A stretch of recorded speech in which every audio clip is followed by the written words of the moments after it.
As we gather this morning, I know that we all have different beliefs. Regardless of what faith you practice, I know we all pray for the same outcome, to end abuse and have peace in this world. With that in mind, Father, we thank thee for the night and for the pleasant morning light, for rest and food and loving care, and all that makes the day so fair. Help us to do the thing we should, to be to others kind and good. In all we do and all we say, to grow more loving every day. So as our day unfolds, remember to be thankful for what you are blessed with in your life. Appreciate the food we have before us, the warmth and love that surround you from family and friends. Ensure that all the rights of people are protected, and especially women, since we are here to celebrate the Women's Initiative. And please keep our soldiers safe who protect our country and the freedoms we enjoy. In God's name we pray. If you'll please stand now for the Pledge of Allegiance.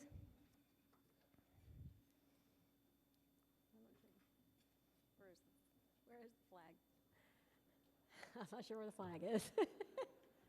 This happened to Debbie Simpson last year too. So I pledge allegiance to the flag of the United States of America and to the republic for which it stands, one nation, under God, indivisible, with liberty and justice for all. If you all watch the slide, we're going to show the Women's Initiative. Thank you. The Women's Initiative was founded because the women of the Chamber wanted a place to network and to grow professionally. And it's available to all female members of the Chamber at no charge, and there are tremendous benefits. If you're wondering why you should join the Women's Initiative, just ask any of our members. The first thing is fun. It was a very welcoming community. I really enjoy the connection with other women. Great friends. Make business contacts. Just a lot of energy and excitement. That's why I've stayed involved. The Women's Initiative is the leading organization for all women at all career stages to connect, grow, and achieve for business and professional success. You've got networking opportunities on a variety of levels, from the large group happy hour setting to the smaller, more intimate setting with roundtables, to the even smaller individual setting with mentoring. I first attended the first annual breakfast, and I was so amazed and energized by the excitement in the room. I've also been involved in the golf outing and planning that and participating in that, and that's probably been one of the most fun things that I've done with the Women's Initiative. I think the Connect Hour is the beginning of what an individual can do with the Women's Initiative Connect Hour of the Chamber. The professional development has been great for me because it's very practical stuff that I can take away immediately and start applying to my career and my business. I love learning from other people, and I learn something every time I'm within the Women's Initiative. There's gifts and talents, you know, at each table that you sit with, and for me, that's what's important for me. Well, most recently, I've participated in the mentoring program. I did that because I just knew that there was a lot more experience out there, you know, that I could draw from and learn from in our Women's Initiative community. For me, the Women's Initiative is like a vitamin pill. It's like that daily vitamin. I get so much out of the Women's Initiative events. The round table has allowed me to meet some of the most amazing women that I learn from every time we get together. I mean, we grow the number of mentoring relationships, the number of roundtables. We have more people attend our professional education events, and more people attend the breakfast every year. In Northern Kentucky, there is no other place really you can find where you can connect with other business-minded young women, or women of all ages. If I knew someone was wondering why they should join the Women's Initiative, I would say, why wouldn't you? Just do it. Yeah, just do it. That's a good piece of advice.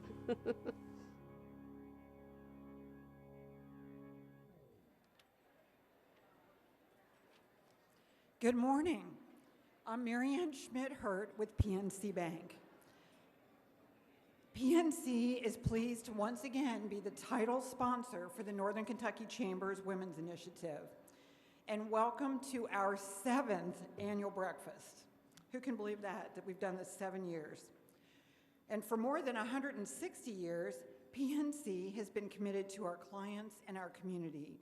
We're excited to be part of this initiative that impacts thousands of women's lives by concentrating on professional growth. As you just saw in the video, the Northern Kentucky Chamber's Women's Initiative offers many ways to connect, grow, and achieve. You can take advantage of the monthly social hours, the mentor-mentee program, peer-to-peer roundtables, and 2 educational events each year.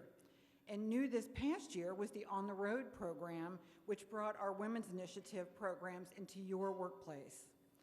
New this year is our golf instruction clinic, which will be on June 14th. And last but not least, also in June, the Women's Initiative will host the inaugural Regional Summit with leadership expert Betsy Myers. The Women's Initiative really has it all. Stop at the information table in the lobby as you leave today for information on any of these programs in any of these areas. And I have the privilege this morning, since I'm first at the podium, to ask you to please turn your cell phones to stun or quiet. And we do encourage you, though, to share your experiences this morning on your social media sites. Thank you and enjoy the event.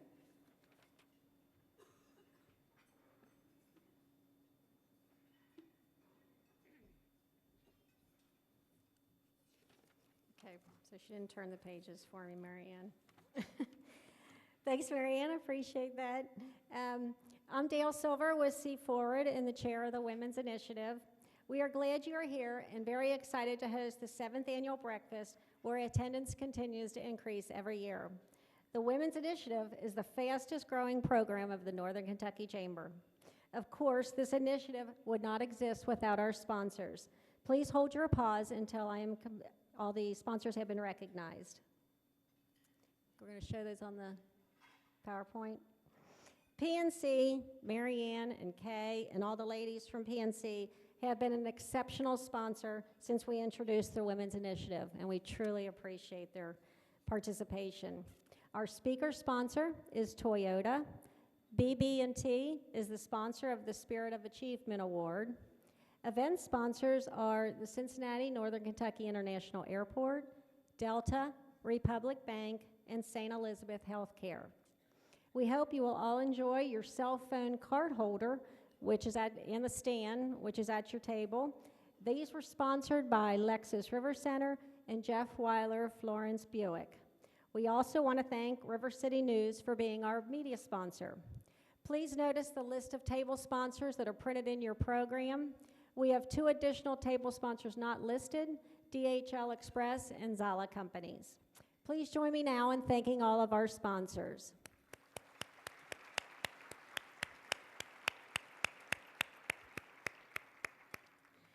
Each year, the Women's Initiative identifies 1 or 2 nonprofits to be the recipients of our Shore to Shore event and the annual breakfast. Our recipient today is Raise the Floor. Raise the Floor is offered through Gateway Community and Technical College with a primary focus on encouraging women to enter the manufacturing field. It is a 12-week to 2-year program providing training and certification in manufacturing skills. Women succeed in this program can apply for a manufacturing job after just the first 12 weeks. We want to thank you for their donation to this program, and please visit their table in the lobby as you leave today.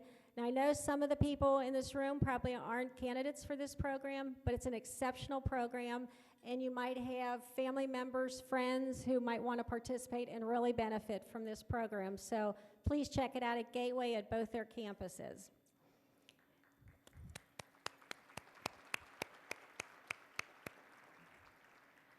And now for the presentation of the 3rd Annual Spirit of Achievement Award. Presenting the award will be Mark Exterkamp with BB&T.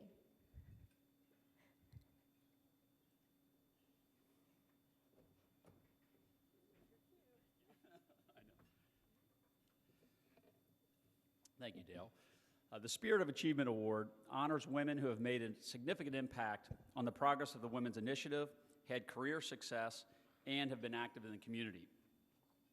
The first recipient of the award was Wanda Winkler of the Brighton Center, and last year's recipient was Linda Schilling of Valley View Temporary Furnished Housing. Would both of you ladies please stand? They're both here. Raise your hand. Can you see them?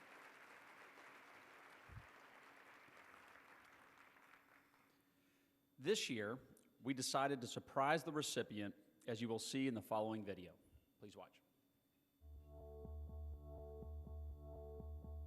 The individual who receives the Spirit of Achievement Award is one who should have made a large impact on the Women's Initiative, made big strides in her professional development as well as within her community. It represents Northern Kentucky, their involvement within the community, what they've done to exemplify and propel Women's Initiative, their goals and mission forward, growing it, and just making a better organization overall for women and men. The Women's Initiative has been celebrating the Spirit of Achievement Award for the last couple of years. And so every year we get a lot of nominations, and it's just a great event to celebrate the ladies who have received that award. So this year, obviously, Caroline was in charge of it, and she put out the nominations, and unbelievably, one name just kept popping up over and over again. And so we were very excited and proud to announce that the winner is actually Renee Werdeman. So we are very, very thrilled. This is the third year that the Women's Initiative has bestowed the Spirit of Achievement Award to a deserving woman and member of the Chamber of Commerce. Renee knocks it out of the park every time she does something with the Women's Initiative. Her background in meeting planning and customer service and attention to detail is just rock star service. What I saw on the nomination board that made me think Renee right off the bat was what she's done in the community and the Women's Initiative to grow it so much this year. I nominated Renee because the award should go to an individual who has made a large impact on the Women's Initiative. And Renee Werdeman, in her efforts to start the On the Road program, being an active member of the steering committee and constantly involved in all of the events, it was a no-brainer that Renee should be the winner of this year's award. I'm very surprised and honored to be receiving this award. I've been with the Women's Initiative for about 3 years, and in that time I've worked with some great women as we've advanced the mission of Women's Initiative to help women connect, grow, and achieve for business and personal success. I thank you very much.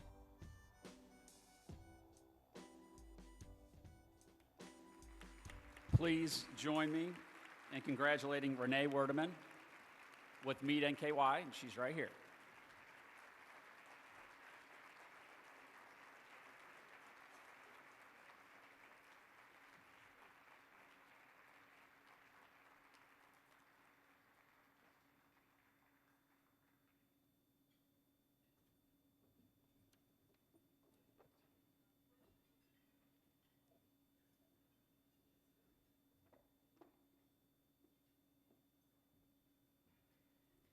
Congratulations, Renee.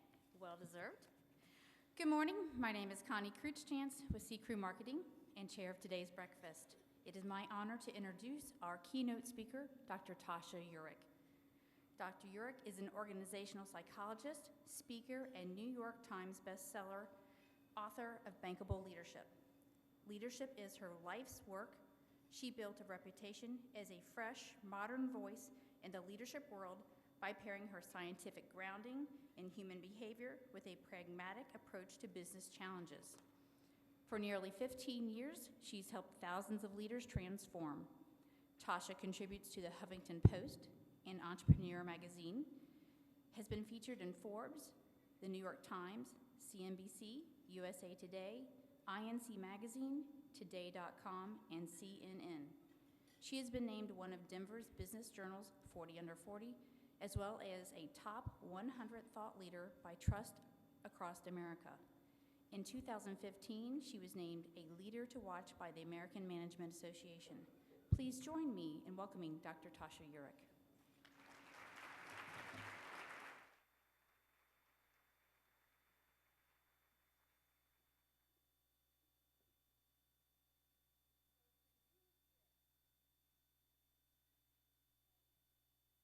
The new year, there we go. 2016. Who's excited about 2016? Yes. I agree. Now, what's great about January is we feel this sense of endless possibility, optimism, feeling that this is going to be the best year yet. Does anybody feel that way? A couple of you, two optimists. But how much do you want to bet that at some point in the very near future, you look in the mirror or you find yourself in a situation and you say, I'm not quite as prepared for this as I hoped I would be. Or better yet, worse yet, I have no idea what I'm doing. Let me share an example from my personal life, a moment of personal vulnerability. So a couple of years ago, I decided that I wanted to learn Spanish. And the reason was I had a newly formed business partnership with a friend of mine in Argentina. And she told me, Tasha, there's no way that you can have any success in this market unless you can speak Spanish. So I was up for the challenge. I said, all right then, I will learn Spanish. That was my New Year's resolution professionally. So did I take a class? No. Did I buy a Rosetta Stone? No. What did I do? Well, I did what any self-respecting member of the 21st century would do to become fluent in a language. I downloaded a flashcard app on my iPhone. I was very optimistic. So I practiced, and I actually felt like I was doing pretty well. So I was going to test drive my new Spanish skills on a trip I took to Mexico with a couple of my girlfriends. And we get to the airport, it was Cancun, it was this beautiful day, light breeze in the air, and it's three of us, so we get in the cab, and I sat next to the cab driver because I was going to be his buddy. So we start our small talk and, talking about where we're from, and finally I wanted to say something, so I said, Estoy excitada ir al hotel porque soy casada. Nobody speaks Spanish in here, clearly. So let me tell you first what I wanted to say, and then what I actually said. What I wanted to say was, Mr. Cab Driver, I'm very excited to go to the hotel because I'm quite tired. What I actually said was, I'm sexually excited to go to the hotel because I just got married. So he's looking at me, and it was a moment of profound personal embarrassment. And I said, I thought I prepared. I had my New Year's resolution, I had my flashcards, but I wasn't ready. How many of you have felt this way in past years? I have no idea what I'm doing. Nothing prepared me for this, right? So maybe this year you are starting a new work project, or maybe you just scored a new promotion, or maybe you even want a career change. You want to change directions. In the midst of doing that, despite our best efforts, we can get into those moments where we say, again, what's going on? This feeling has a name. It's something I call imposter syndrome. Imposter syndrome is pervasive in the modern organization. I don't have to tell you that, do I? One thing I've noticed across my career is that from the first level of the organization, the frontline employees, all the way up to the CEO, there is this feeling, again, that everybody else seems to think I know what I'm doing, but deep down, maybe I don't. And that's something that, again, is more pervasive, I've found, with leaders. As you rise up in the corporate hierarchy, as you get more responsibility, there's this feeling that I'm expected to do these things, but maybe I'm not quite ready. But let me back up for a second. I've used the word leadership a few times. How many of you in your organization are a formal manager? You formally supervise people. Okay, so actually quite a good bit of you. I want to explain what I mean by leadership for those of you that maybe just didn't raise your hand, okay? So what I argue in my work is for a very inclusive definition of leadership. And the reason for that is simple. Unless you work in a cardboard box and never talk to anyone, you have to get things done and play nicely with others, don't you? Both of those things are equally important. And what I would argue is that if you are an informal leader, your task can be even more difficult. You don't have the position power or the resources that a formal manager would have. And so here's how I define leadership. It's a series of learnable behaviors that help people and organizations realize their greatest potential. Do I mean your potential? Of course. But a great leader, whether they're formal or informal, is able to bring out the best in everyone around them. So how many of you in this room are a leader in some way in your life or work? I'll give you a minute so that everyone can raise their hands. If you don't have your hand up, I suppose you're dismissed, but I'll miss you. So let me just tell you about my journey of leadership. It started very early in my life when my mother, shortly after my parents' divorce, started her own business. It was actually the first school in the country that trained and certified nannies to be placed in the homes of single parents or dual paycheck couples. And what I noticed very early on when I would go to the office with her was this immense amount of responsibility and this incredible impact that she was having, not just on me watching her, but even more on those 25 people who worked for her. And very early on, I decided leadership is pretty awesome. So as a grown-up, since then, I've become an organizational psychologist. And I had a client who actually is just across the river here, once explain what I did far better than I ever could. She said, "Leadership is my Everest, and you are my Sherpa." And I thought that was great, right? It's my job to help her succeed in her own right. And so that's what I want to do today for you. I want to be your Sherpa. I want you to shine and help you create unparalleled professional success in 2016. We're going to do a couple of things today. The first is I'm going to give you a new way, hopefully, of thinking about leadership. You'll learn your preferences as a leader in this new model, which you'll learn are pretty important. You'll hear 3 steps to become bankable. And you'll figure out sort of what that is in a minute. And then you won't leave this room without having a plan to improve starting today. Everyone up for this? You've had your coffee? You're excited? Okay. So what is this thing called bankable leadership? You hear the word bankable, it sounds kind of good, right? But let's be more specific. Bankable leaders do 2 things, very simple.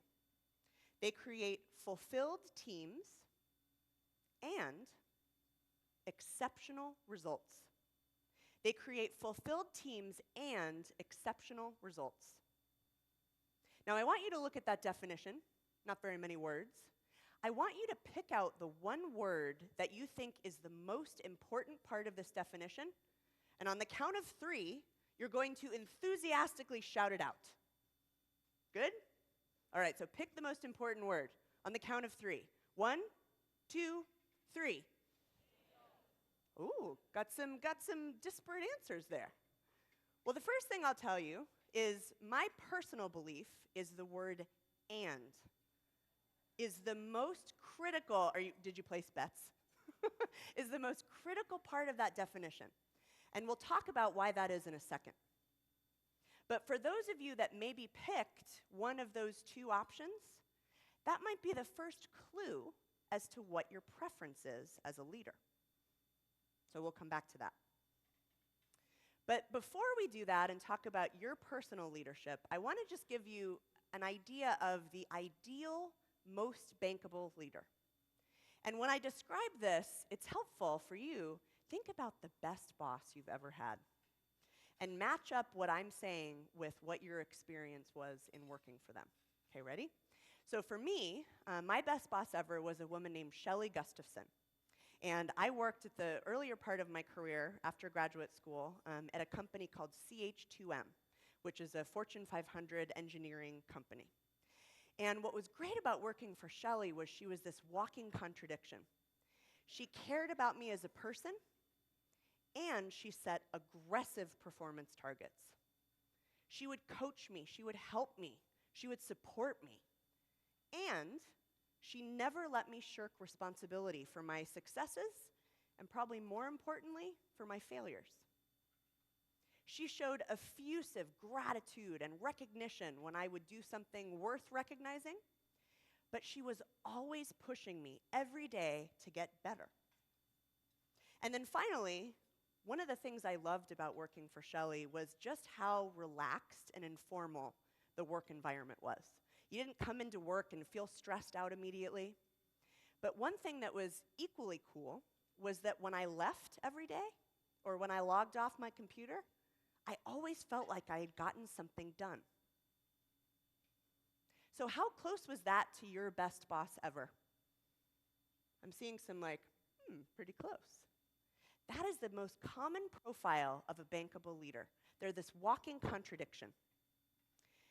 So you heard that, you saw maybe the first clue about your preference between people and results, right? That's the balancing act that bankable leaders do.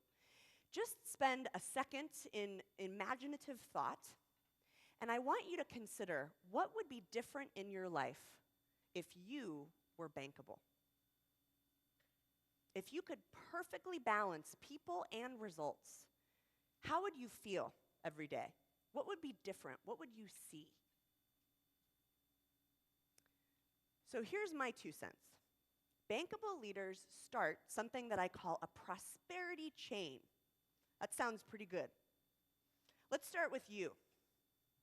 Bankable leaders, quite literally and metaphorically, have more in the bank. Do I mean money? What do you think? Am I talking about money here? Sure. Is there anyone in this room who doesn't want more money? No one. But is that enough for us? Is that enough for us to be satisfied with our lives and our careers? Of course not. So when I say more in the bank, of course I mean financial success. People who balance people and results get promoted. They're more successful when they are promoted. They take on bigger assignments at work. But they also feel happier.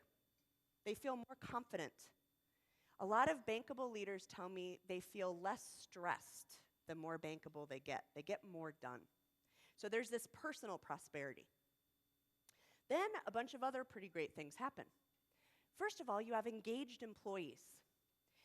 One of the things that the research has pretty conclusively told us on the value of leadership is that it keeps employees engaged. In one study, the researchers found that up to 30% of turnover can be eliminated through more effective leadership. So if you have any problems in your organization with people walking out the door, your superstars, effective leadership is one of the most powerful ways to improve that problem. Along those lines and related, if employees are more engaged, they're also more productive. But there's also a direct link between leadership effectiveness and employee productivity. Not surprising. What I think is interesting is just how much it has an impact. So there was one study where a bunch of folks like me who develop leadership programs and do them in companies went into a company and they did just that. They implemented a 3-month leadership program. And then they waited a couple of months later, so it was about 5 months total, and they measured employee productivity versus where it was before. And they found that in just a few short months, just as a result of this 3-month leadership program, that productivity increased 10% and then continued to improve from there. Pretty cool, right?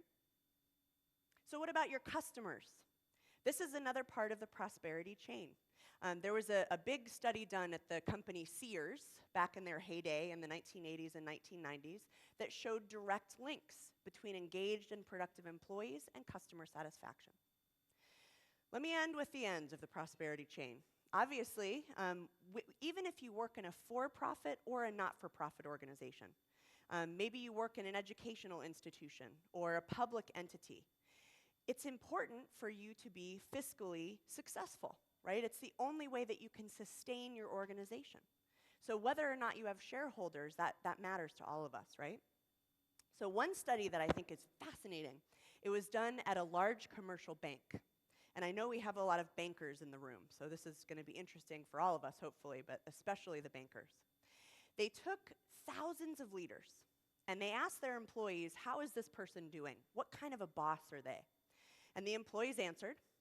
And then the researchers essentially found the bottom 10% of leaders and the top 10% of leaders.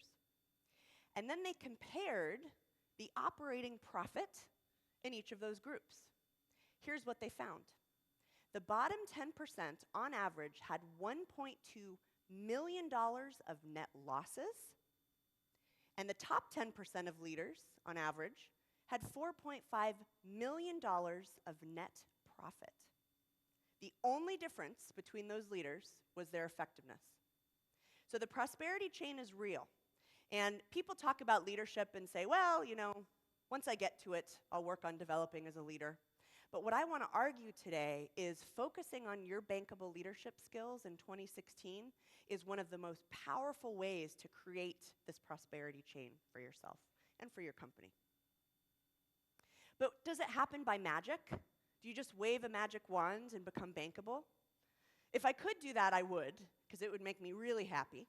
But fortunately or unfortunately, it requires work. It requires commitment. So think about this year for yourself. In the new year, it's really common people set New Year's resolutions. How many of you started a healthy eating plan of some kind? I tried, didn't go so well. How many of you joined a gym or started working out more? How many of you are sick or raising your hands? I'm assuming you're just abstaining. So we do all these things, but how often do we have that same level of commitment for our careers? That's why you're here today. This is the kickoff of your professional development in 2016. And I want to argue just how important that is. No one, at the end of the day, will invest in you more than you. So this is your opportunity over the next hour or so to be selfish in the best possible way. So I want you to start thinking about what you might want to work on this year, whether or not it's about improving your bankable leadership skills. I'll argue that just about anything will help you do that, but we'll get to that. And before we dive in, what I want to do is give you a gut check on your preferences as a leader. So remember I talked about bankable leadership being about exceptional teams and results and happy people. So I'm going to give you a series of 4 questions. And with each question, I'm going to give you 2 possible responses. And I want you to listen to the responses and choose the one that you feel more comfortable with, or that you prefer, or that you just like better. Now, I'll warn you, for some of you in the room, it might be a little difficult to choose. But I encourage you to pick one, even if it just wins by a hair. Everybody ready? Yeah? Good. So the first question, if we could get back up on the slide. Should a leader be an empathetic friend to her team, or should she aggressively drive her team's performance? How many for be human? That's the first one. Raise them high. How many for drive performance? Okay, interesting. So I'd say like 70-30. Next question. Should a leader support and encourage her team's performance, or should they step away from the team and let them take responsibility? How many for be helpful? That first one. Okay, what about drive responsibility? Pretty much 50-50, it looks like. Should a team support and recognize and appreciate her team's contributions, or should she aggressively drive improvement? How many for be thankful? Yeah, okay. How many for drive improvement? Very good. Finally, should a leader create a relaxed and informal environment for her team, or should she relentlessly drive productivity? How many for be happy? I kind of fixed it a little bit, didn't I? How many for drive productivity? All right, so we still have some productivity people. Very good. Now, of course, I'm talking about people and results. Do these two things have to be a trade-off? Of course not. We just talked about what the best, most bankable leaders do. My question is, on a daily basis for each of you, can they feel like a trade-off? Absolutely. So there's this tension between how do I make my team happy while at the same time getting things done? This is what a lot of people fear. Attila, the manager, yes, but he got results, right? Collateral damage. And we'll talk about that type of leader in a second. But let's say, for example, you're a manager and you have an employee who's not performing. The question you might be asking yourself is, I need to get their performance to the next level. I need them to pull up their results, but how do I do that in a way that maintains our relationship, that doesn't get them defensive, and that really, again, pulls them up to their fullest potential? Another example, let's say you're an individual contributor and you've got somebody on your team, or even, or worse, a client, somebody who is just dominating every conversation, who is not willing to listen. How do you approach that, right? You don't want to aggressively drive results and just try to dominate the conversation right back, but how can you deal with that in a way that doesn't sacrifice your relationship, right? Those are the bankable leadership tensions that show up every day. So again, people and results. I want to paint a picture for you of the most extreme forms of leaders on the spectrum. And as I'm doing it, I want you to think about for yourself, where do I fall? So how many of you raised your hand more for the people side, just in general? Okay, what about the results side? Okay, so whatever you raised your hand to, I want you to start thinking a little bit more, especially when I get to that. So on the people end, we have what I call the cool parent leader. The cool parent leader. What does a cool parent do in a family? They say, I just want to be your friend, right? Don't think about me as an authority figure. Sure, go drink in the basement. Just don't drive, okay? Cool parents. What's the problem with the children of cool parents? They love their cool parents, but nobody's getting into college, right? The same is true with cool parent leaders. I had a boss like this in a former company, and what I found was his exclusive focus on people for the first few months was electrifying for me. I would be so excited because every day I would come home and I would tell my boyfriend at the time, now my husband, gosh, he appreciated me. He thanked me for all the great stuff I'm doing. It was so wonderful. But then what happened? Over time, call it a couple months, I started to feel like, I'm seemingly only getting the good news here. I'm sure there are things I'm doing quite poorly, and I would really like to know what they are. But every time he would try to give me that feedback, he would do what I call wandering around the tree, right? He would give secondhand feedback, or he wouldn't be specific. And I also noticed that he wasn't really telling the truth to us about what was happening in the company, especially when it was bad news. That's the cool parent leader. Great at first, but then what's the end result of that type of leadership? You're not respected. And mediocrity is the hallmark. People are not pushing themselves. On the other end of the spectrum,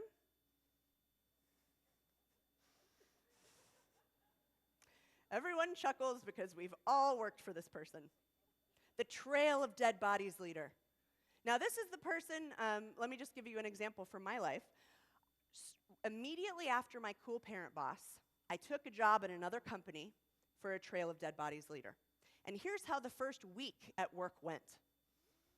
He expected me to show up super early, stay super late. He wasn't really interested in coddling me. He said, I could tell you what I want you to do in this job, but I don't think that would be very interesting. True story, word for word. I wrote it down. The other thing that happened, on Friday afternoon of my first week, it was about 6 o'clock, because I figured, he clearly wants me to be here for a long time, so I'll stay until 6. And the phone rings, and it's my boss. And I said, he's calling to see how my first week went.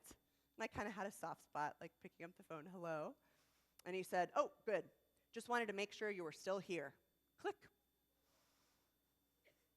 The Trail of Dead Bodies leader does not care about the human side, do they?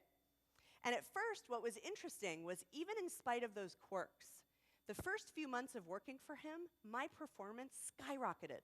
I felt like I was doing great work for the first time in a long time. But then after a few months, what happened? I got burnt out. I realized that one word of thanks would have made all of the difference in the world, but I never got it.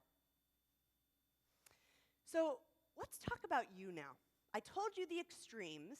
Probably no one in this room is on the very, very far end, although if you are, we can start a support group. But look at this, right? So people and results. You can see that, P5 and R5 is the most extreme type of leader. An R5 is all results. A P5 is all people. What do you think a 0 is? Yeah, I hear balanced. I hear bankable. This is the only time in your life that you want to be a 0. What a 0 means, it's not that you're hedging. Think about a 0 as simultaneously being a P5 and an R5 at the same time. You are so aggressively focusing on both that you're perfectly balanced. Now, what's in the middle there? So let's say an R2. I consider myself to be an R2. What that means is, given the choice, I'm going to choose results. I'm going to feel a little bit more comfortable with results. But on a daily basis, I try to bring in the people, right? So think about yourself and where you might fall. Just look at that for a second. And once you've found the number, and by the way, for you engineers, there's no like 1.5 or 2.5. I want you to pick a round number. Turn to the person next to you. This is your new best friend for the day. And tell them, here's where I place myself and why. Here's something that might be good about that. And then here's what might be a weakness or a downside. Okay? So I'll give you just a few minutes to do that. I'll give you a 30-second warning when it's time to start finishing up, and then we'll come back together. All right? 1, 2, 3, go.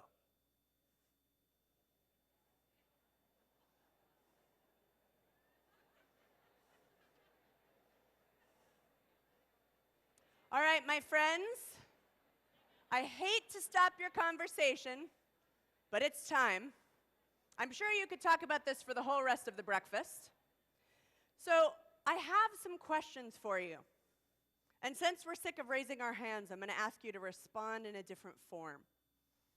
I want you to clap your hands, round of applause, if you are confident about where you placed yourself on the spectrum. 1, 2, 3. Oh, thank you. That's nice. Okay, now, I want you to clap your hands if you would bet your retirement that if I asked the people that worked for you, that they would agree where you placed yourself. Oh. I'd say that was about the same. I might want to tell you guys about my second book, which is about delusion and self-awareness. But maybe, fair enough. What do you think is the action you have to take? You've got to ask them, right? If you want me to send you these slides, I'll send you these slides. Draw it out. It's very simple.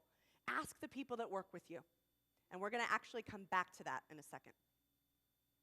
So what I want to do just as a final note before we move on to the next part of this talk is I want to show you 2 video examples. The first one is from the TV show 30 Rock. Very sad that it's over. Great TV show. And that's your cool parent leader. The second video I'm going to show you is a Super Bowl commercial. Go Broncos, by the way. Oh, good. Is a Super Bowl commercial from a couple of years ago about Terry Tate, office linebacker. So here's example number 1. Lemon, come here, you gotta see this. It's a video of a baby panda sneezing. You sit here, and don't watch the mother, just watch the baby. That is the cutest thing I've ever seen. Isn't that adorable? You have to fire 10% of your staff. What? We have to synergize backward overflow. I don't write the policy limit, I only enforce it. No, I've never fired anybody in my life. It's an acquired skill. I'm not trying to make your life miserable, but this is coming from the top. Now, there are 140 people on this show, so go out there and make 126 people very happy. No, I don't think I can do that. Everyone that works at this show is indispensable. Marco. Hello. No. Marco. Hello.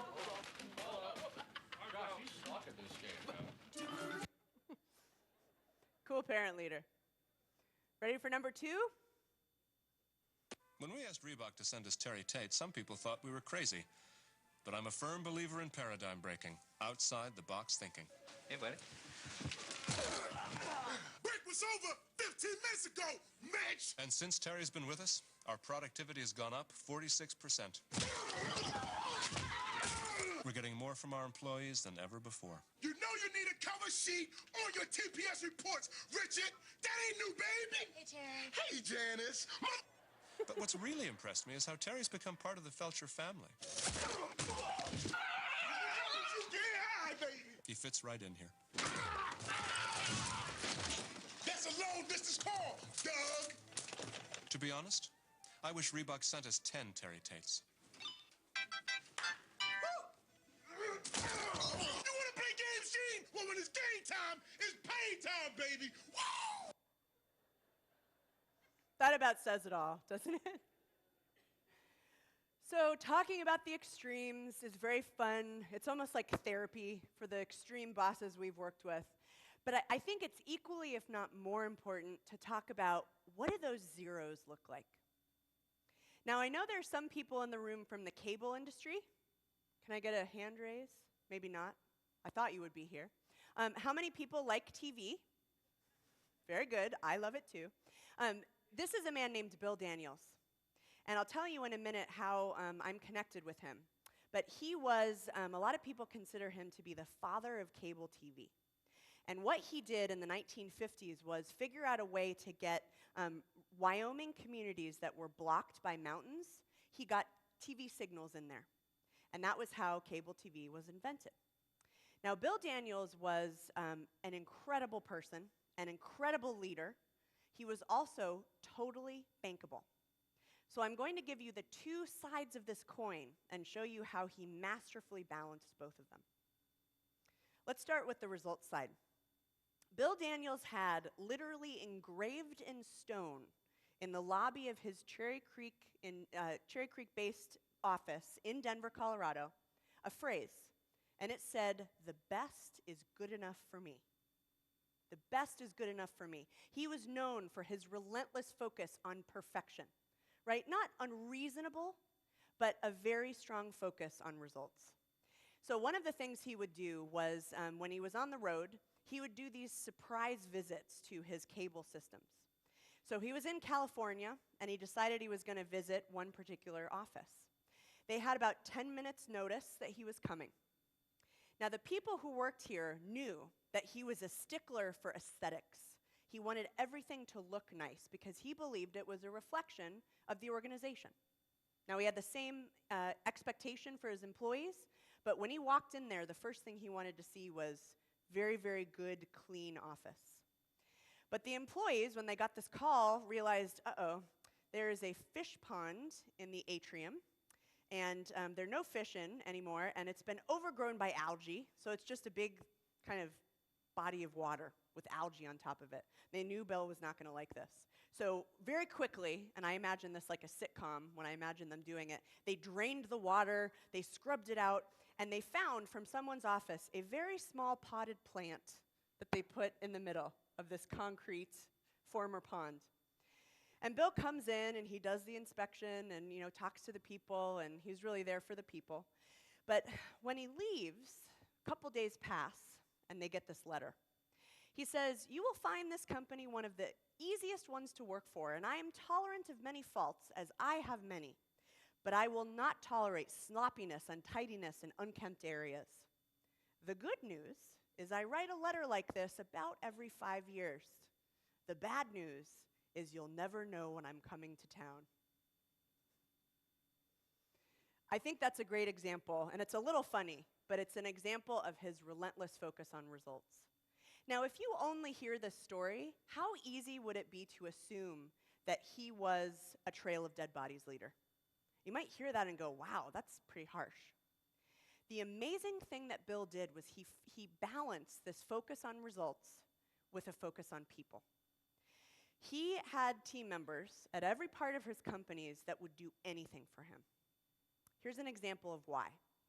A man named Jerry Maglio was his SVP of marketing, and they worked together for a number of years. Bill had very loyal employees who didn't job hop. They really wanted to come and stay with the company. And Jerry, unfortunately, was going through a really nasty divorce. And every day, Bill would check on him. You know, Jerry, how are you doing? Can I do anything for you? And Jerry appreciated anyone asking, let alone his boss. But one day, Bill came a little bit more serious than usual and said, Jerry, how are you really doing? And Jerry said, you know, not so great, Bill. And he said, how are you doing financially? And Jerry said, well, to be honest, I've probably got about $48 to my name. And Bill said, I'm really sorry to hear that. Let me know if I can do anything to help. So Jerry goes off to lunch. He comes back, and he sees on his desk one of Bill's famous handwritten notes. Here's what it said. Shoes, which was his nickname for Jerry. I wasn't sure if you were kidding about the $48. In case you weren't, this ought to help. Just let me know what you did for my records. And enclosed in that card was a blank check from Bill Daniels' personal account. Now, did Jerry ever cash the check? No. But he said, when he told me this story, he literally had tears in his eyes, and he said, I would have run through a brick wall for that man. Bill Daniels cared about people. He focused on morale. He wanted everyone to be happy, but at the same time, he drove results. There's a great quote. He said, if people feel like they're part of the company, if they feel like they're part of the action, don't you think they'll produce more? Business is people, and people are the company. Now, the way I'm connected to Bill Daniels was that my mother, I showed you the picture of her, used to work for him. And when she decided she wanted to start her own business, instead of being angry that she was leaving, he actually leased her an entire floor of one of his office buildings for literally pennies on the dollar. And that was how she was able to get her business off the ground. So Bill Daniels' leadership, his bankable leadership, made my mom's bankable leadership possible. Bankable leaders create legacies. What do you want your legacy to be?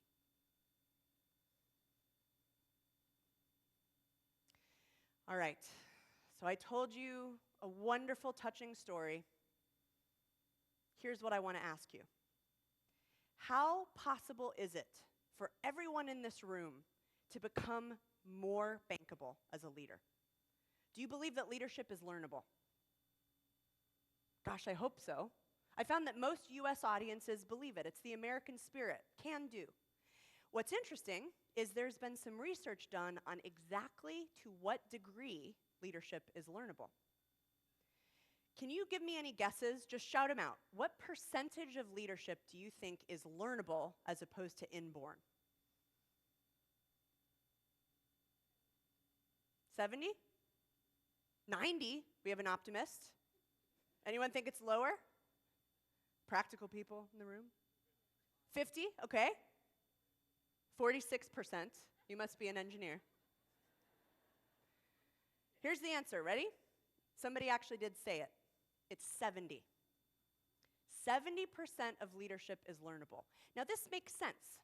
And by the way, this isn't a statistic I'm just pulling out of the air. It was done with twins who were separated at birth in 2006. And the researchers were able to parse apart how much of becoming a leader was based on your environment, what you learn in your life, and how much of it was genetic. Very cool, right? But it makes sense. We meet these people in our lives, like the Bill Daniels, who are just effortless natural leaders. But does that mean that the rest of us can't get there? According to this study, we can get there. But here's the bad news. Hate to be a downer. What do you think this number represents? Any ideas? This is the percentage of leaders, according to the Center for Creative Leadership, that are ineffective. I don't think you guys are thinking about this enough. Look to your left. Look at the person to your right. It's one of you. Now we've got it, okay. And you might be looking at me going, it's not me, it's them. But again, I'd refer you, somebody did this. I'd refer you to my second book on self-awareness and illusion, right? So I don't want this to be a downer. What this means, and I think, again, the bottom line is so many of us are thrown into these leadership positions, sink or swim. We're given very little support, very little preparation. The good news, my belief, is that 96% of people can learn to be a better leader. What's the other 4%?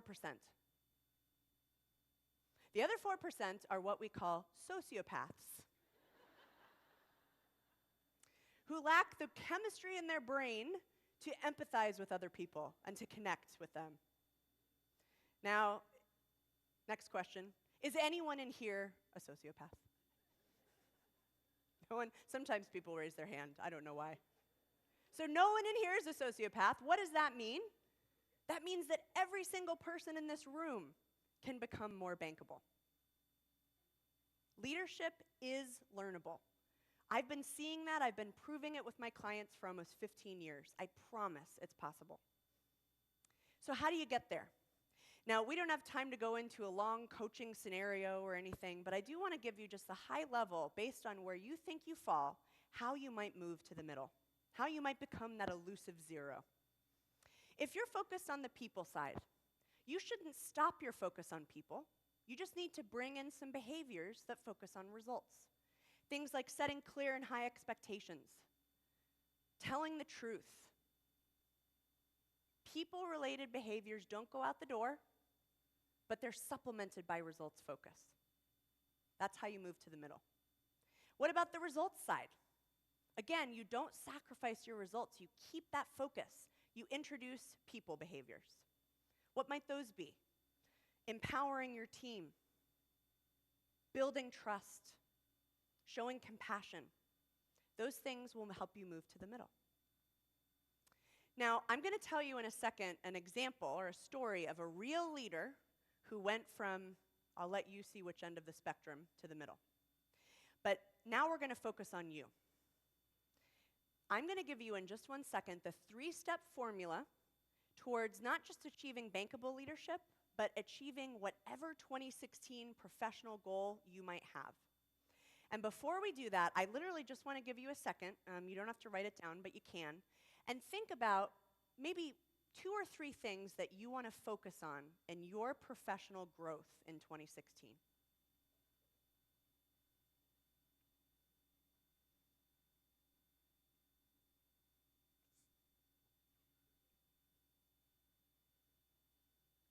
So think of, again, 2 or 3 things you want to focus on. And as we go through this next phase of the talk, I want you to compare what you're hearing with those goals. And the idea is by the time you leave today, you're going to have a little bit more clarity and a little bit more focus. So the first step of the formula is know thyself. Know thyself. Unfortunately, most of us have quite a lot of work to do in the area of self-awareness. Garrison Keillor, American humorist and author, invented a town called Lake Wobegon. In Lake Wobegon, all of the women are strong, all of the men are good-looking, and all of the children are above average. The reason we chuckle at that is because we see that everywhere, don't we?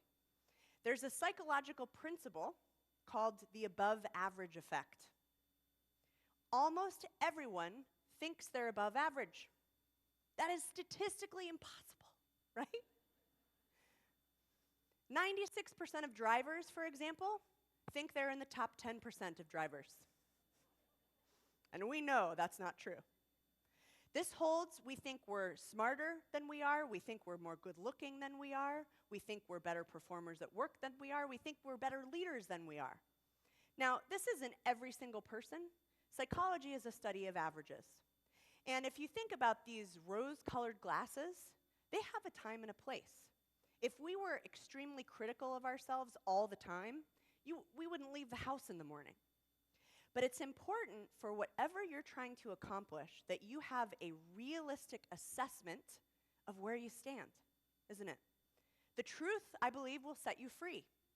And you don't want to wait for people to blindside you with feedback, like the story I'm about to give you. You want to take charge. You want to own that process, even if it's scary. So in my consulting practice, I am often brought in to tell very, very senior level people the truth when everyone else is afraid to. And this was the case with Jane. Jane was in a professional services firm. In this case, she was kind of mid-level to starting to get in the senior role, so she wasn't at the top of the organization. And she was beloved by clients. Her clients loved her. What do you think the problem was? She was having some internal issues with her team.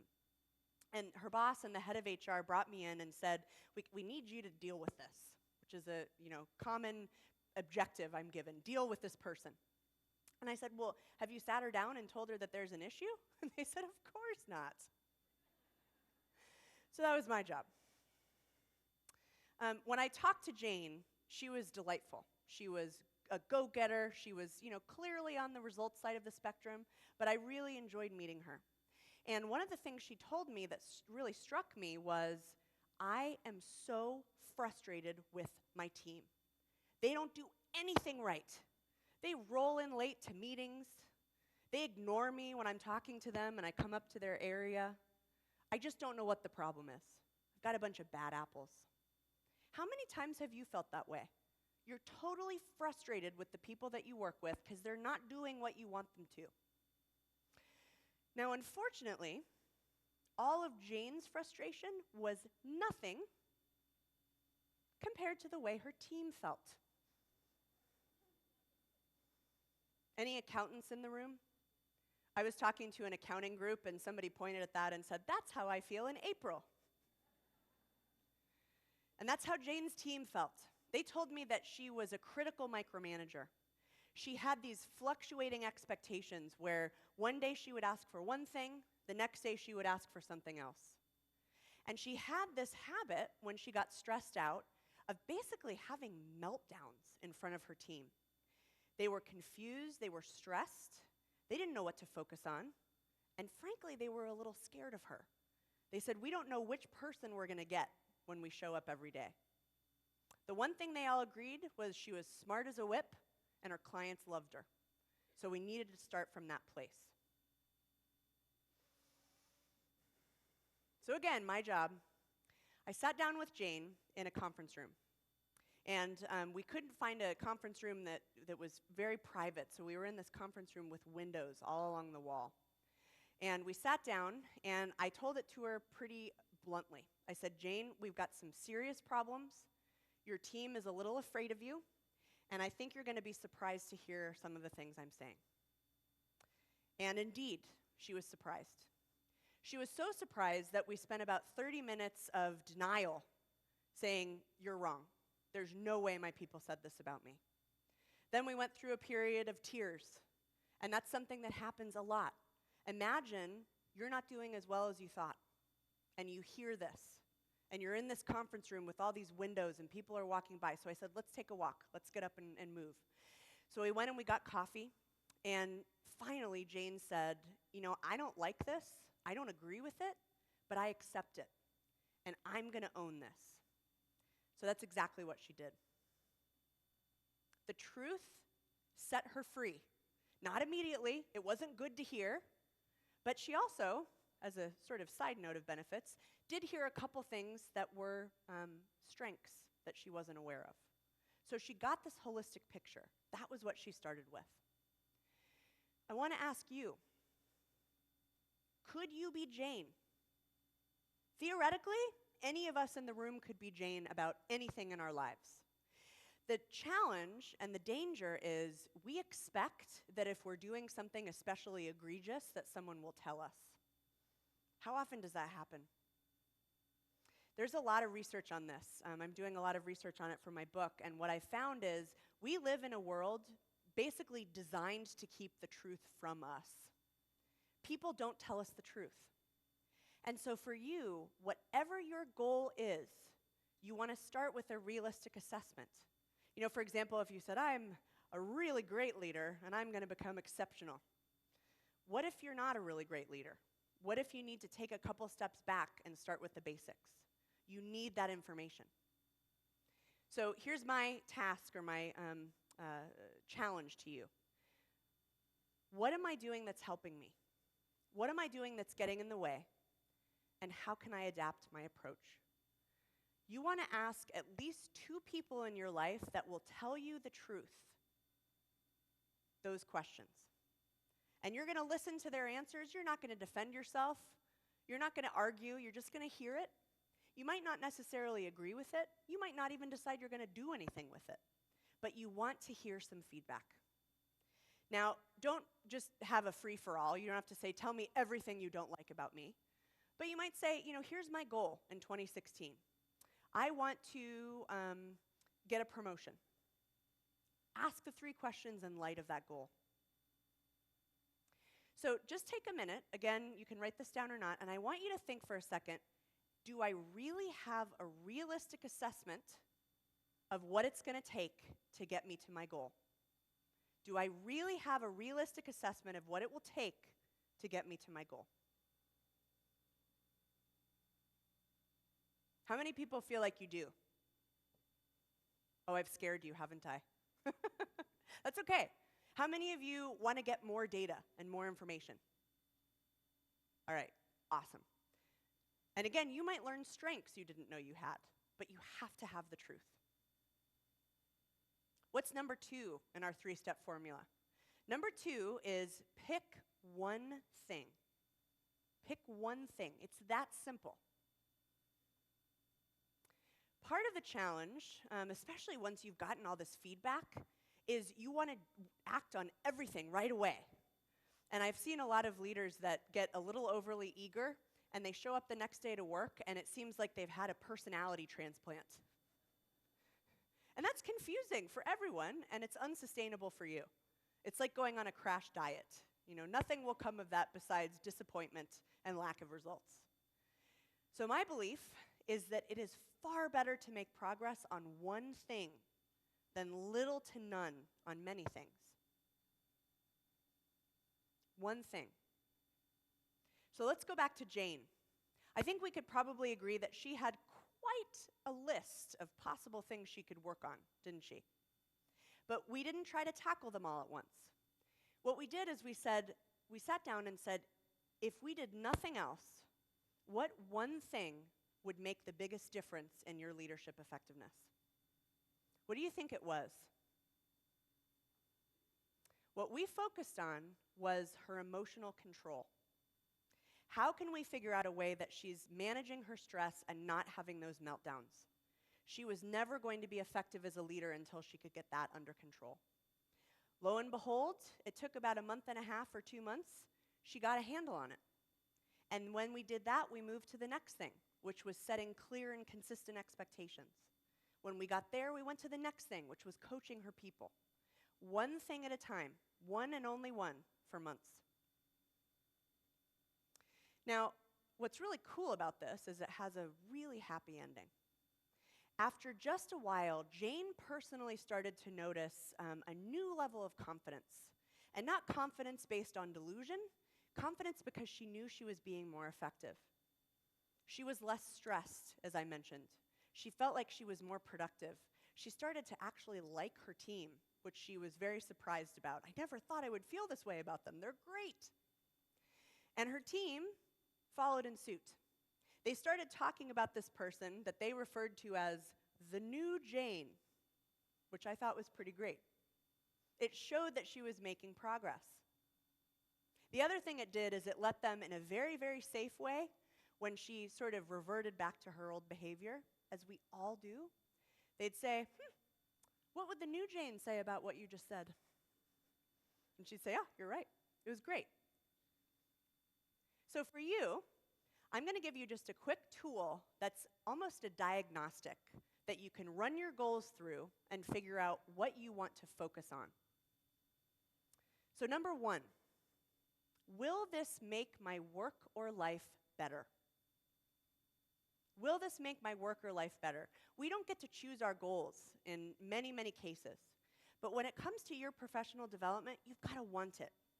If I go back to the example of my Spanish, my unsuccessful Spanish quest, it was going to make my life better, but it was peripheral.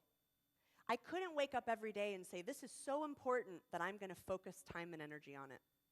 So it's got to be something that matters to you. You should feel excited and stirred when you think about this one thing. Again, you're going to start with one. Doesn't mean you won't do many, but think about what that one will be. The second is it an intention or an action? So for Jane, an intention would have been, I'm going to improve my relationships with my team. The actions were get a handle on my stress, better coach them, set clear expectations. In your case, let's say you want to get your MBA. That's the intention, but the actions are, I need to find a list of schools. I need to get my recommendations together. I need to apply to 5 or 6 schools by the end of Q1.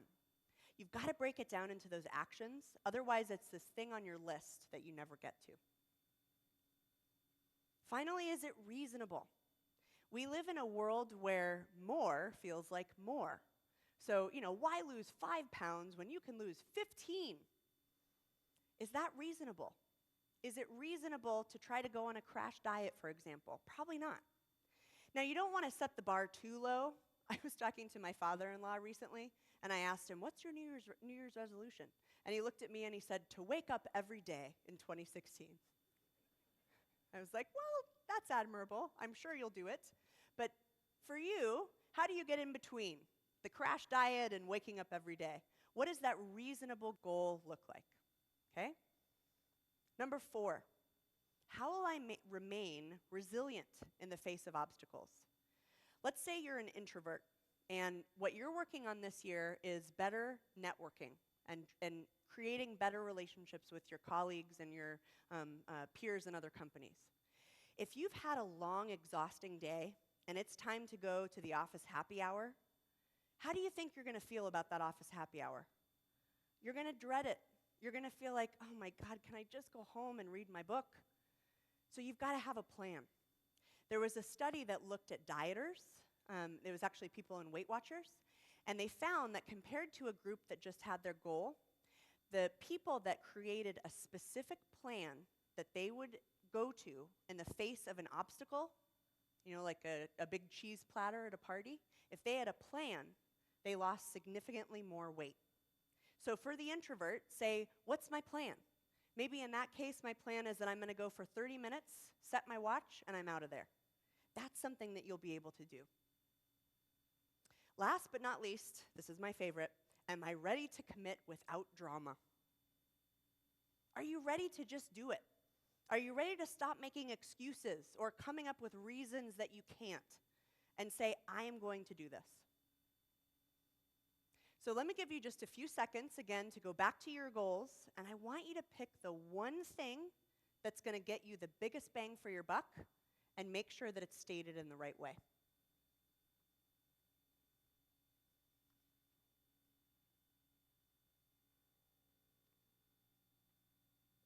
I see lots of pensive faces. That's a good sign.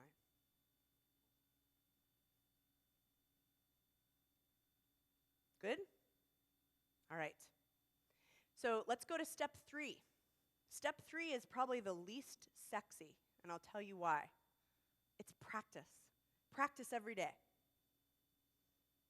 We used to think, for example, that the best marathon runners had physiological differences in their muscles or their lungs. But what researchers found, maybe about 20 or 30 years ago, was there really aren't physiological differences in what makes someone a good marathon runner. What the difference was between the great and the okay was how much the great practiced in the weeks leading up to the marathon. The same is true for you guys. Has anybody heard the term 10,000 hours?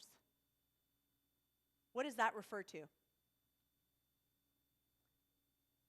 Yeah, it's the number of hours that are supposedly required for you to become an expert at something. Now, it's daunting, right? So don't make that your goal. But just the idea that you have to get up and practice every day, means everything. Let's go back to Jane. She came up with a very simple approach. She had a pretty long commute. So on her way to work in her car by herself, she would say, what am I working on today? Okay, I'm working on managing my stress. What obstacles might I encounter today that are going to challenge me? What's the tool or the approach that I might want to try? And we would kind of go through almost trial and error. What am I going to try? And then on the way home, she would think about how she did. How did I do today? What worked? What didn't work? What am I going to do tomorrow? So what about you? What is it going to take for you to bound out of bed in the morning and say, today is the day that I'm going to get better at my one thing? What will I practice today? What opportunities will I have? And how will I measure my progress? So, remember your new best friend that you talked to a little while ago? Does anybody want to trade partners? I want you to turn to them and maybe just give them one idea, give each other one idea for how you can stick to your goal. How can you make sure that you practice every day? Okay, so I'll just give you maybe 1 or 2 minutes for that. All right, everyone. Come back to me. Come back. Excellent, excellent, excellent. I have a challenge for you, since I know a large part of the mission of your organization is networking, right? So the extra credit is to exchange business cards with the person next to you. If you know them, you know how to find them. And set up a 30-minute call in 2 months and ask each other how you're doing with your goal. It is absolutely remarkable how much that impacts goal attainment. Okay? But don't do it now. Now I've lost you forever. Come back to me. So let me just give you a couple of closing comments. I'll take some questions, and then we'll close us out for the day. So I know that every single person in this room, again, they're no sociopaths, can make significant progress to become bankable. I want you to experience what that confidence and that success feels like. I promise it's possible. I've worked with literally thousands of leaders, and the results speak for themselves. So how do you become more bankable? One of the things I want to do is remind you, hope is not a plan. I spent about 3 years working in a hospital, and our chief operating officer would always say this when we were trying to improve, our patient satisfaction scores. She would get in front of the group and say, hope, people, is not a plan. And that's the case for you, isn't it? If you just leave today hoping that you'll achieve all your goals in 2016, what's the likelihood that that'll happen? Pretty much 0. So what I challenge you is, what's the one thing you're going to do? What one thing will you do to get closer to those goals? Now is the time for questions. We're going to do this in a very orderly fashion based on my German background. If you have black napkins, I'm going to start with you guys, and we have mic runners. I'm going to say who has questions, then white napkins, then red napkins. And that's so our mic runners don't, have to run a marathon during the course of this Q&A. So, black napkins, now is the chance to ask a question. If you have a question, raise your hand. We'll get to you. And I'm going to challenge one person per section. Hi, I just had a quick question. Where are you? Oh, right here. Oh, hello. Sorry. Jane had an ideal situation in that her leadership above her was supportive of keeping her and recognized her value and wanted to help her become a better leader. Yep. What do you say about the middle managers in the room that don't have that executive level support, where the people that work for them could do a workaround, say, I don't like what Jane's telling me, and go to the executive team, and the executive team might not support what Jane wants to do. How do you get around that? It feels like maybe this is leadership in a bubble if you don't maybe have the support of your full company. Thank you for that question. I think there's a lot of elements to that, so let me tackle them kind of one at a time. So the first is, how do you deal with leaders above you who are not supportive of what you're trying to do? This is a very practical answer.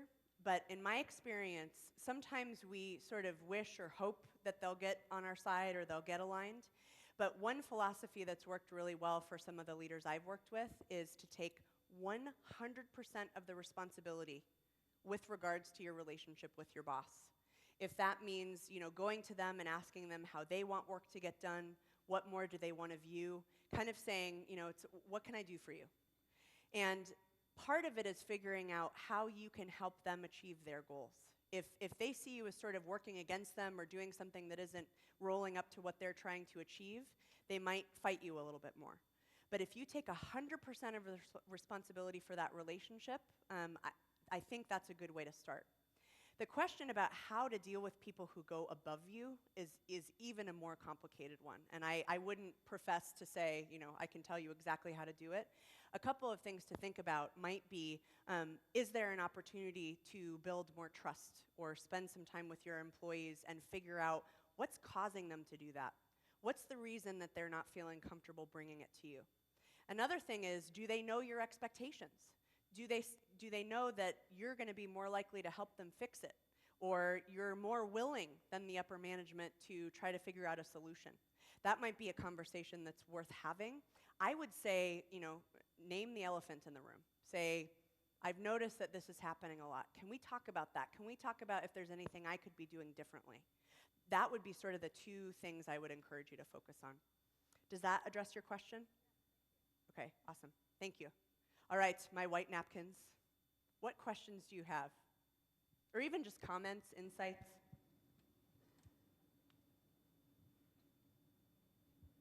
Oh, over here. Thank you.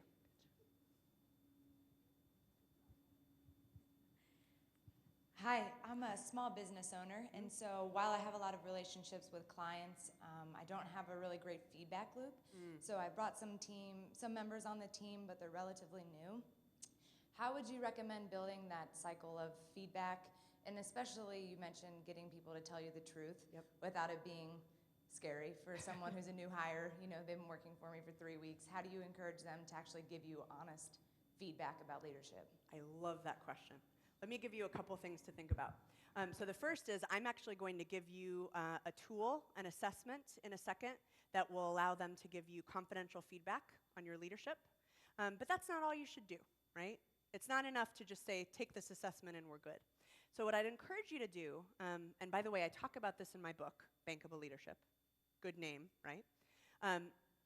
Sit down with your people as a group and have an expectation-setting conversation. There is no better excuse than saying, hey, we've got new members of this team.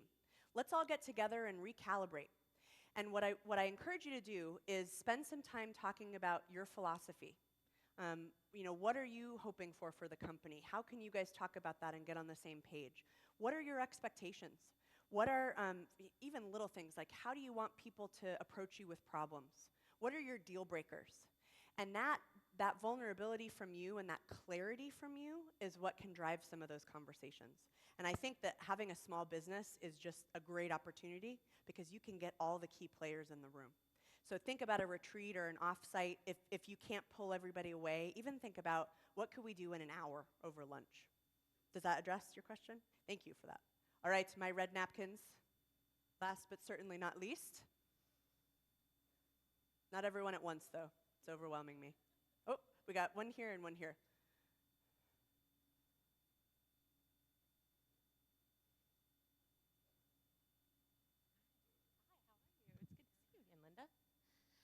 Hi, so my question, you were talking about Meet Jane, and you were talking about her first task was emotional control.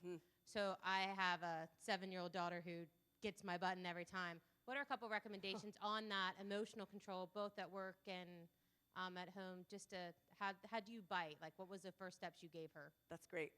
So one of the things that helped Jane, and I'll just say what helped her and give you a couple other ideas, was this idea of a timeout. And what she found was if she was in the moment and she could feel it happening, she could feel, her blood pressure rising, she'd get hairs on the back of her neck would stand up, she would know when it was coming. And so for her, what was really freeing was this idea that she didn't have to have that conversation right then. She could say, this is really important to me. I want to make sure that I'm giving you my full attention. Can we set up some time tomorrow to think about this? And she would use the night to get some perspective. She found that when she woke up the next morning, it wouldn't seem quite as stressful. She could get some distance. Now, can you do that with your kids? Probably not. Mommy needs a timeout, right? Not as easy. So another tool that a leader that I coached, she came up with this name, but I thought it was great, was take a mental Valium. I was like, what does that mean? And she said, well, when I take a mental Valium, I sort of hover above my body, and I look at the situation, and I wonder, will I be worried about that in 2 hours, or a week, or 2 weeks? And if the answer is no, which it usually is, it calms me down. It gives me some perspective. So those would be, and I could give you so many, but those are sort of two examples, particularly in the workplace, but you can take a mental Valium at work and at home. Thank you for that question. All right, and the person who had their hand up is going to be the first person at the meet and greet, because I want to make sure that I get you guys out of here and we get you out of here when we promised. I have one concluding thought. To stay engaged, so if we could get the slide up here. I hate the one-night stand element of keynote speaking, like I see you one time and I never see you again. And so what I want to do is offer some resources to you. My newsletter is monthly. I never spam.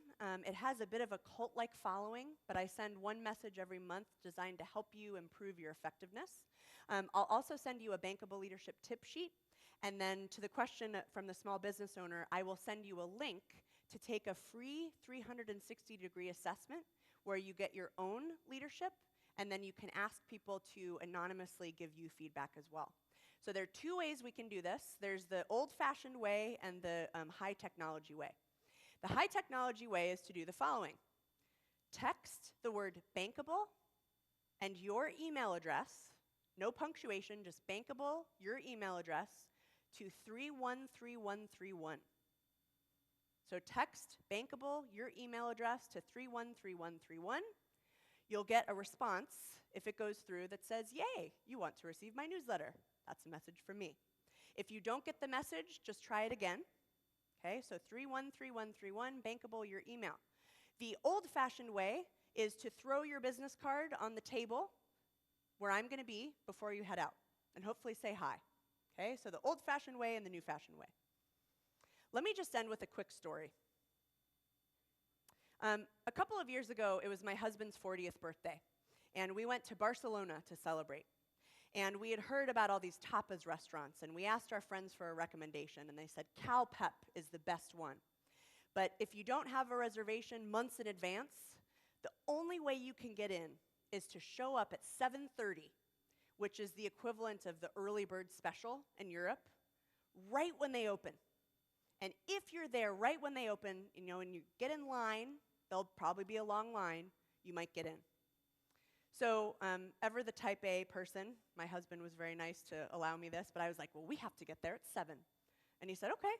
So we got there, and I was really surprised that nobody was there. Nobody was in line at this hot restaurant.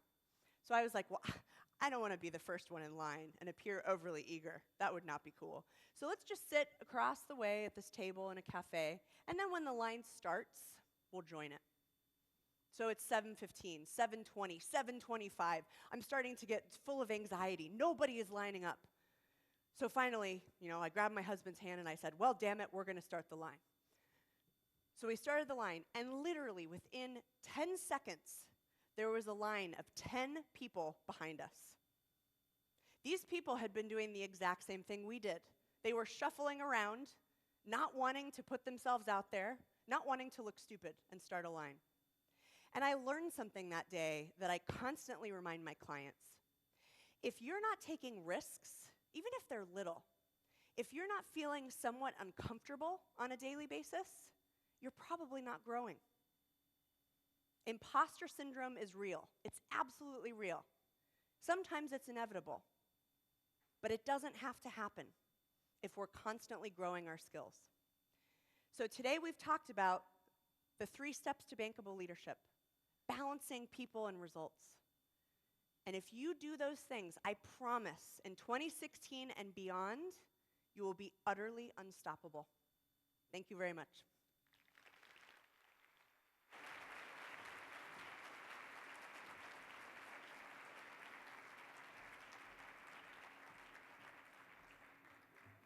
Thank you, Tasha. That was really inspiring. We really appreciate it. We're thrilled and honored that you shared your time and knowledge with us this morning. Dr. Urich has graciously agreed to stay for a meet and greet directly following the breakfast, so she'll be out in the lobby if you'd like to speak with her. You've heard a lot about the Women's Initiative today, so don't leave without deciding where you would want to get involved, and please fill out the interest form that's at everybody's table. We will have ambassadors at the doors when you leave, can collect your form, and there's also lots of information at the table in the lobby. Thank you again to all of our sponsors. We really appreciate it. Without you, this event would not be possible. We look forward to helping you connect, grow, and achieve in the coming year. Thank you for being here this morning, everybody, and you're dismissed.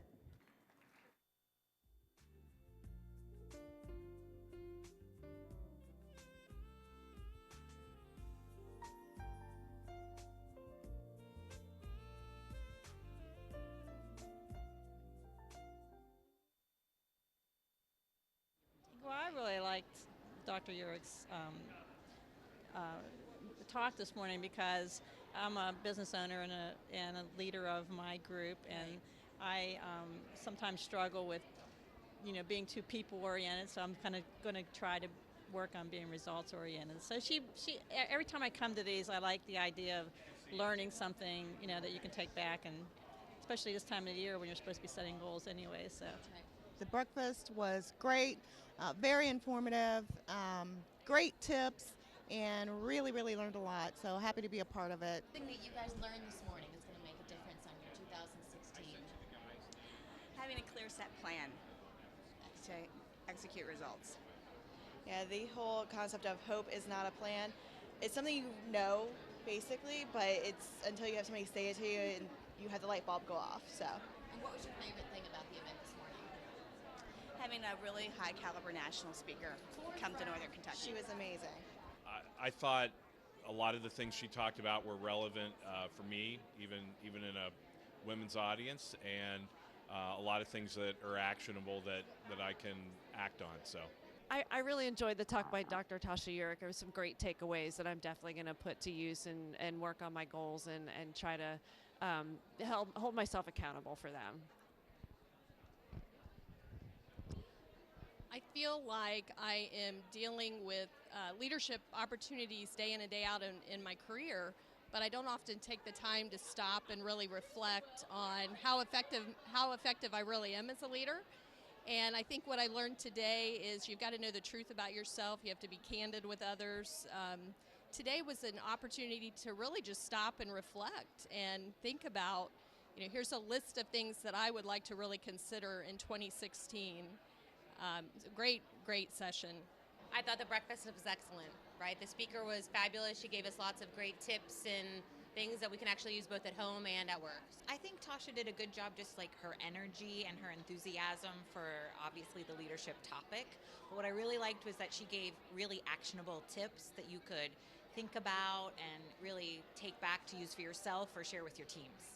Some of my favorite things are just the steps that she gave us to kind of check ourselves, assess ourselves, maybe get some feedback from other people to improve. Even if you're not formally a leader, just improve your professional life. I mean, everybody's a leader in some way. I'm not formally a leader at work, but I'm the oldest of 8 kids, so I have a lot of younger siblings looking at me for guidance and things like that. So I just thought it was really neat, some good tools to use.